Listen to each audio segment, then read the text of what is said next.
So yeah, that chair pulled itself out by itself because it had wheels on it, and it spun itself around. So when it spun itself around, it stood there for a few seconds, and I'm just looking at it with my brother, and he's already crying, but I'm just looking at it in shock. And after a few seconds, it flung itself across the kitchen, and it hit the oven. It hit the oven so hard there that it bent the oven handle.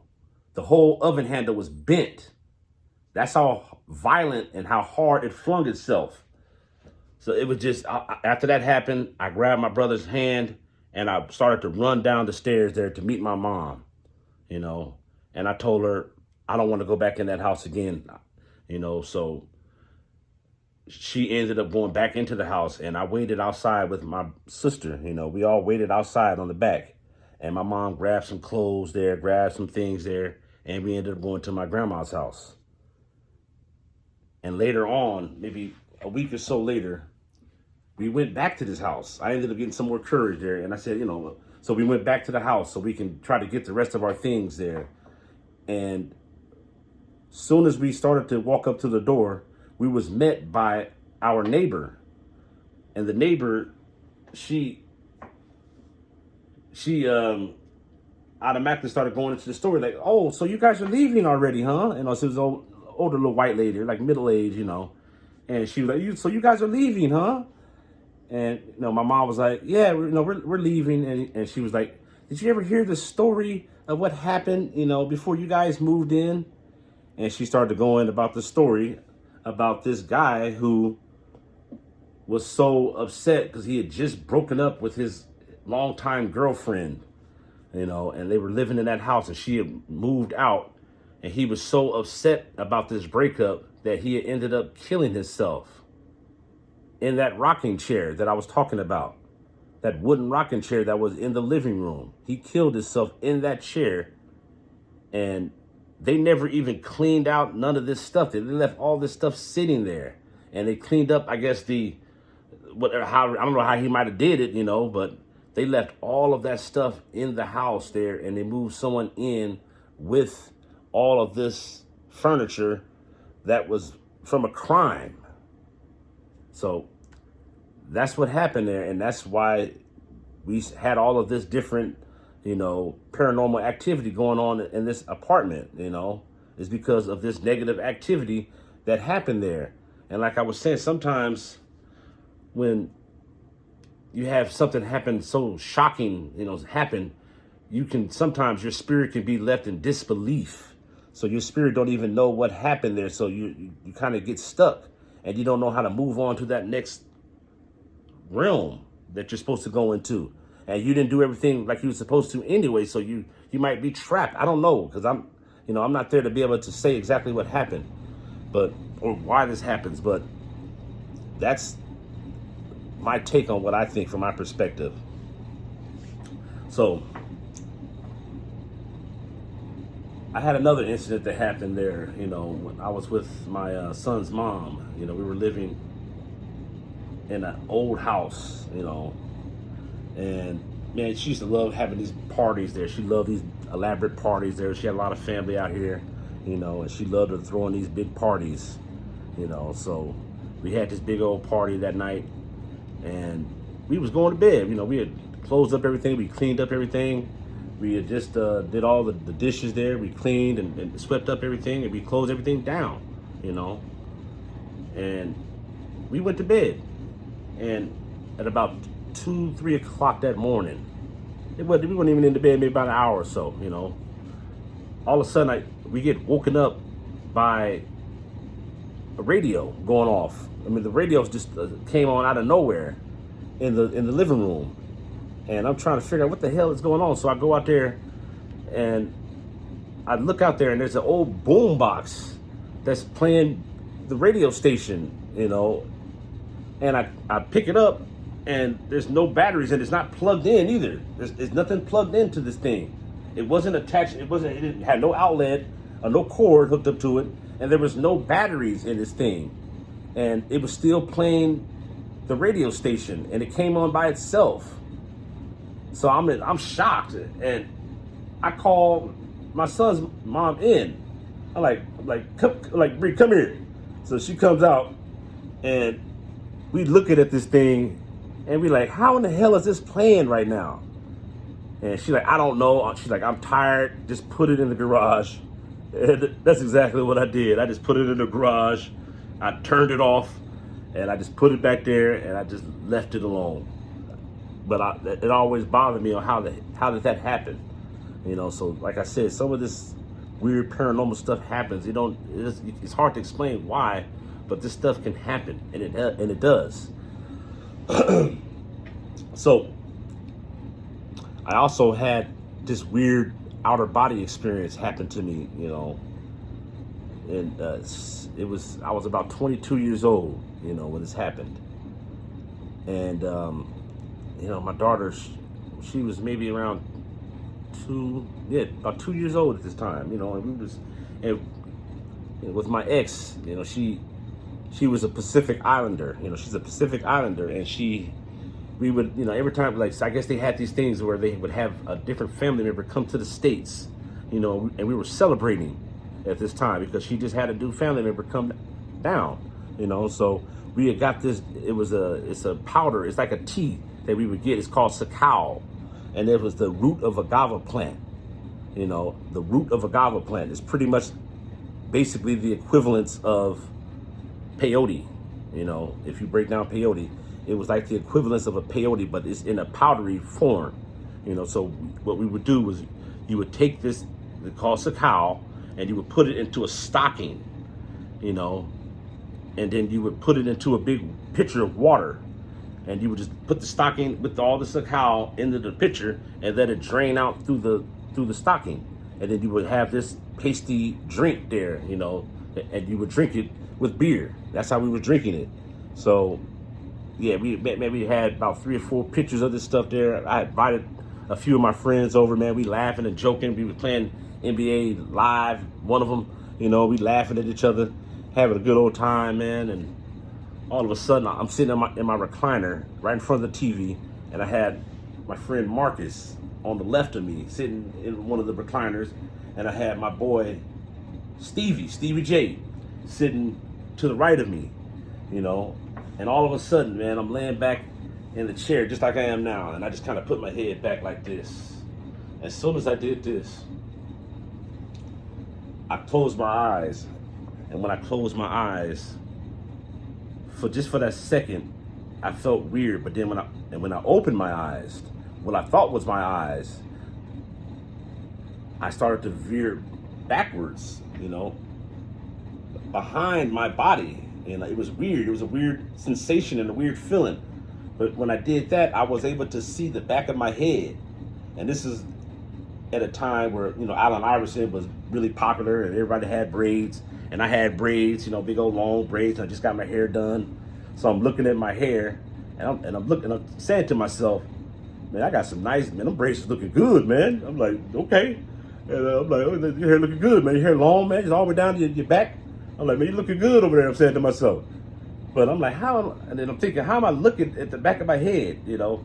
So, you know, at this time, I wasn't really concerned. I was happy. I was in like a real euphoric state, you know, to where I wasn't happy. I was really happy, you know, feeling really good. I wasn't really in a bad, I just didn't feel sad about anything, you know, just really feeling good, you know, and happy about everything. So, but then I started to look around, and I noticed I didn't have hands. And I'm like, where's my hands? And then I looked down, and I'm like, I don't have my legs. So, and I was just in awe, you know, I didn't know what was going on, but I still, like I said, I wasn't scared, you know, so I had to like move around almost like I was in water, you know, so I would, you know, like when you're in water, you would have to do certain movement to kind of move around in the water. That was how I had to move around in this weird realm I was in, you know, so yeah, I was moving around, and all of a sudden, I just got really, really attracted to this light. I had a stand-up light that was in my room, in my living room. You know, it was sitting in the corner of that living room. And I was just so attracted, like a moth to a flame, to this light and this electricity that was coming from this light. in that room, So I went up to it really, really close, and I just got so close to it to where I can see all of the little electricity from the actual bulb itself in the glass, inside of the glass. That's how close I was, and I can see the sparks and everything like moving and popping inside of this light while it was moving. And you can see it was actually moving. That friction causes this light to happen, to form. And I seen it all really close, and it was crazy. So I was like, I was saying to myself, I wonder what happens if I actually go into this light. I wonder what would happen here. And I started to kind of move in closer and closer to the light, and to the so close, man. It could have just took me in. And as soon as I was just about to just jump in there like a pool, something just told me really, really shockingly loud, "Stop!" And I stopped right there. And all of a sudden I turned around because I heard my friend Marcus saying, "Hey, Ann, come here real quick, man. There's something going on with Rick." And she stands up in front of me, and she walks in front of me, and she's standing there, and she's looking at me while I'm laying down, and she just starts saying, "Babe," and she just looking at me, and she just looking at me real funny, like, is you okay?" And I'm like, "I'm over here." I'm over here. I'm in the corner. Like, you can't see me? And I'm thinking it's some weird joke, but at this time, this is when I started to get kind of scared, because I'm like, they can't hear me. They can't see me. I'm over here, but they couldn't hear me. And it scared me, so I'm like, what's going on with me? Like, why am I over here? And I'm over here. My body's over here, but I'm over here. It started all kind of coming together, so I started to just think, like, what can I do? And the first thing that came to my mind was that movie Ghost with Patrick Swayze and Whoopi Goldberg. When he was a ghost, he had flew into her body to take over her body, and he went right into the center mass of her body. He flew in just straight like this, and that's exactly the motion that I did. Like I said, I felt like I was underwater, so I had to do like this.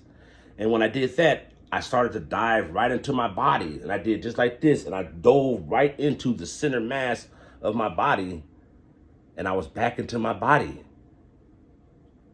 And when I went back into my body, I felt really heavy. Like I just felt like I slumped into my body because I felt like I was moving effortlessly when I was in that weird spiritual realm with that outer body experience. I was able to move around effortlessly. So it was a shock, and I felt heavy when I actually got back into my body. So when I finally opened up my eyes there and I looked at my friend Marcus, he looked at me like, "Man, are you all right, man?" He's like, "I thought, man," I'm like, "Are you okay?" And then my boy Marcus, I can look at him, he just smiling, he just, he over there messed up too, so we all, man, I'm like, "Man, I'm tired, man, y'all. I feel tired, man. I'm about to lay down, man." So I ended up closing up the party and had everybody go home, and I ended up going to sleep. And when I went to sleep, I was thinking about everything that happened with that weird incident, So, and when I woke up, early that morning, I woke up and I got a call from my friend Marcus. And he called me and he was saying, "Man, you scared me last night, man. I thought you had died. I thought I was going to have to call your mom and tell her that you had died." And it scared the hell out of me when he said that, because it all kind of came back to me. I'm like, that wasn't no weird dream I had. That was something that really happened, So I started to talk to my girl at the time, Ann. And she told me, man, that this is something that they would do with their high chiefs, because like I said, she was a Pacific Islander, and they would use this drink there to get to and talk to certain spiritual realms and stuff she was talking about, man. It was just weird. And they would use this as some kind of tool to be able to communicate with lost ones from that passed away, but yeah, so that was that weird out of body experience that I had there, and I'll never forget that. And again, I think when it comes to electricity, I think has something to do with that door, you know. I don't know, because they say that's what we are, and we have a light current of electricity that in our body at all times. So we're connected with electricity, and we really don't know how to define electricity. You know, we know how to produce electricity, but we don't really know what it is, you know. So, and it's weird that, you know, as, you know, all this technology starts advancing, we're able to catch more paranormal on camera now, you know, and we can actually see it now, and we see more of it now, you know, and it's really fascinating stuff, you know. And I was just thinking about this too, like just like Kepre, you know, how, you know, Kepre, it represents the cycles of the sun and the transits of the sun. How when we're born, you know, and when the sun rises from the east, that's the form of the sun being born. And then when the sun is in high noon, it's at its prime. And when the sun goes down into the west, that's a form of the sun dying and the death, you know. And it's the same thing that happens with us in our cycle of life and death, you know. And if you think about the sign of the infinity, you know, the infinity sign that they have, and it's two circles together, that's pretty much make infinity. You have to understand that the circle represents 360 degrees. And that 360 degrees represents this physical information in this realm here on this earth that we have to understand before we can move on into the spiritual unseen world, you know. So that's another 360 degrees that we have to be able to understand and have to complete before we could go on into this other realm there. Because according to the master and this master teaching, there's different realms that we have to go through. And the highest realm is the ninth. They call it the nine ether. Nine ether is regular Nine, and then EPHA. Nine ether. That's the top realm that you can get to, you know, to be able to excel to, you know. So you have to understand that when we are a physical body, you're a spirit, you're a mental being, you're an etheric being. So that infinity sign represents mastery of the seen world and the unseen world. It also means that there's no beginning or an end, you know, so our spirit can't be created, nor can it really be destroyed. So you have to think about it like this, like when you talking like how I'm talking right now, you can hear me, but when you're talking in your mind, no one else can hear you, but you hear you, and you're talking to yourself. You're able to make out thoughts. You're able to come up with plans, you know, but nobody else can hear you. That is spirit right there in itself. That is part of that spiritual realm that you're connected to, you know. So it's there. They call it the unseen world, but that's what's part of it right there. And it really does exist. And we have to understand these things there, you know. And like I said, it's really deep there, and I know I'm trying my best to try to put it all together, but it's so much, you know, when it comes to it, you know. But we have to remember that we are really blessed, you know, just to even be in this reality that we're in, you know. But at the same time, like I said, there's 9 realms that we live amongst. This reality that we're in right now is supposed to represent the first one, you know.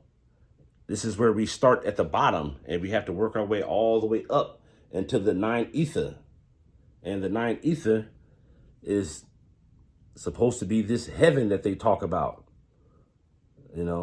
but everybody has their own beliefs there, but you have to be able to kind of make out what they were saying. Like I said, even when it comes to the infinity sign, that infinity sign means way more than what we think and how they explained it.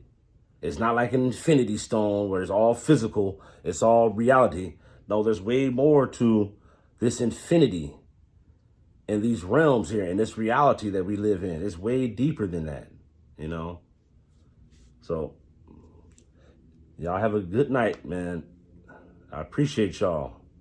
And like I said, if you guys have stories, dealing with the paranormal, I want to hear these stories. I'm fascinated when it comes to paranormal and when it comes to history, So let me hear those stories and tell me again, do you think paranormal exists? Yes or no? If you could type it in the comments, on what you think, and if you have experienced anything, let me know in the comments, You guys have a good night. Take care.